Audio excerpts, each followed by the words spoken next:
বহুত বেছি খামে নেকি গৰমৰ দিনত আপোনাকো? মোকো বহুত বেছি খামে।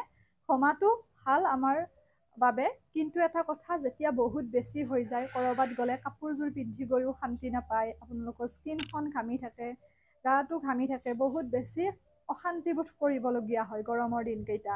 এনে অকণমান নৰ্মেল ঘামিলে বাৰু কথা নাই, আৰু আমি ঘামটো বন্ধ কৰিব নালাগে কেতিয়াও। ঘামৰ ফলত আমাৰ বিভিন্ন ৰোগৰ পৰা আমি পৰিত্ৰাণ পাওঁ, সেইটো এটা কথা।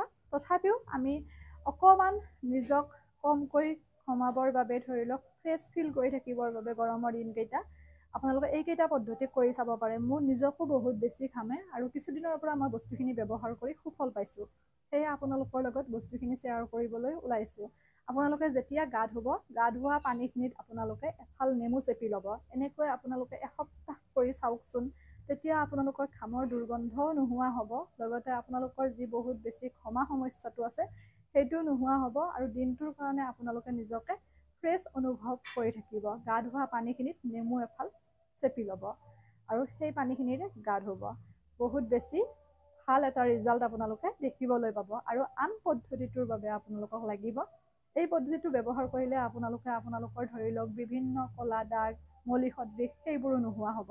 যিটো আমাৰ চাউলৰ গুড়ি আছে, যিকোনো ভাত খোৱা চাউলৰ গুড়ি, কেঁচা চাউলৰ গুড়ি ল'ব, কিন্তু শুকাই লোৱা বা ভাজি লোৱা চাউলৰ গুড়ি হ'লে নহ'ব। যদিহে চাউলৰ গুড়ি নাথাকে, চাউল অকণমান তিয়াই পিচি ল'লেও আপোনালোকৰ হৈ যাব। গতিকে সেয়া চাউলৰ গুড়ি এচামুচ ল'ব, তাত এল'ভেৰা জেল আপোনালোকে এচামুচ দিব, আৰু কেঁচা আলুৰ আপোনালোকে ৰস ৩-৪ চামুচমান ল'ব।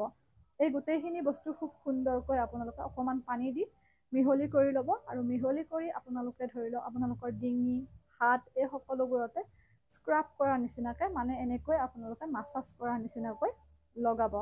প্ৰায় 5 মিনিটমান সময় এনেকৈ মাছাজ কৰাৰ নিচিনা কৰিব। আপোনাৰ মুখতো লগাব পাৰিব, একো সমস্যা নাই। গোটেইখিনি বস্তুৱে আমাৰ স্কিনৰ বাবে ভাল। তেতিয়া আপোনালোকৰ যিবোৰ লেতেৰা আছে, মলি সদৃশ আছে, সেই সকলোবোৰ ৰিমুভ হোৱাত সহায় হ'ব।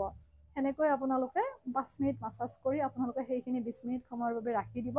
গা ধোৱাৰ আগতো আপোনালোকে কৰি পেলাই বিভিন্ন কাম কৰি থাকিব পাৰে, আৰু 20 মিনিট হোৱাৰ পিছত খুব সুন্দৰকৈ আপোনালোকে গাটো ধুব।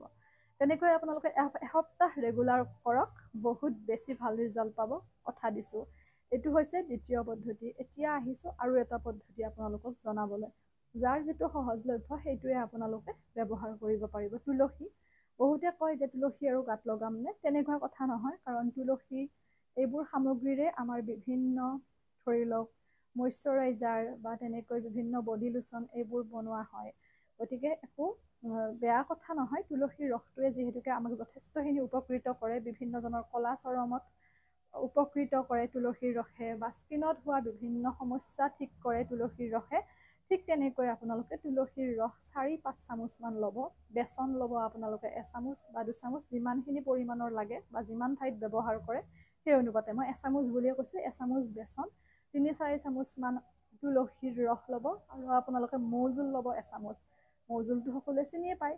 মৌজোল 1 চামুচ। এই গোটেইখিনি বস্তু খুব সুন্দৰকৈ মিহলি কৰি ল'ব। মিহলি কৰি আপোনালোকে স্কিনতো লগাব পাৰে, ডিঙিতো লগাব পাৰে, হাততো লগাব পাৰে। খুব সুন্দৰকৈ এনেকৈ আপোনালোকে মাছাজ কৰাৰ নিচিনাকৈ লগাব। 5-10 মিনিটমান সময় তেনেকৈ, আৰু 20 মিনিট সময় ৰাখিব, আৰু তাৰপিছত আপোনালোকে ধুই দিব। এনেকৈ আপোনালোকে এসপ্তাহ কৰকচোন, বহুত বেছি ভাল ৰিজাল্ট পাব। আপোনালোকৰ ঘামৰ সমস্যাটোও দূৰ হ'ব, আৰু দিনটো যি অশান্তি বোধ কৰি থাকে সেয়াও আপোনালোকৰ নোহোৱা হ'ব, আৰু গোটেই দিনটোলৈকে আপোনালোকে নিজকে ফ্ৰেছ অনুভৱ কৰিব। এৰিছোঁ। সকলো ভালে থাকক, সুস্থ থাকক, হাঁহি থাকিব।